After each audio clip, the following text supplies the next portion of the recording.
నమో నారాయణ. అసలు మానవుడు పూజలు ఎందుకు చేయాలి?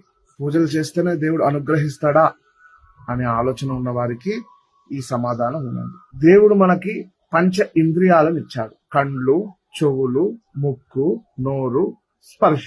ఈ పంచ ఇంద్రియాలు ఏవైతే ఉన్నాయో వీటిని ఇచ్చినందుకు మనము ప్రపంచంలో ఉన్నటువంటి సుఖాలన్నిటిని పొందుతున్నాం. కండ్ల ద్వారా అందమైనటువంటి వస్తువులు చూడాలని మనం భావిస్తూ ఉంటాము. ముక్కు ద్వారా మంచి మంచి వాసనలు పీల్చాలని భావిస్తాము. నోరు ద్వారా మంచి మంచి ఆహారం తినాలి, రుచికరమైన ఆహారం తినాలని భావిస్తాం. వినడము మంచి మంచి అందమైనటువంటి గొంతుతో కూడినటువంటి సంగీతం వినాలని భావిస్తాము. శరీరము సుఖాన్ని కోరుకుంటుంది. ఈ పంచ ఇంద్రియాలే సృష్టిలో మనకి దొరికేటివి. ఈ ఇంద్రియాలు ఇచ్చినందుకు, ఈ ఇంద్రియాలతో మనం ఆనందాన్ని పొందుతున్నందు కారణం చేత మనము ఆ పరమాత్ముడిని పూజిస్తే అది కృతజ్ఞత అంటారు. కృతజ్ఞతతో మనం బ్రతకాలని నేర్పించడమే మన సనాతన ధర్మము.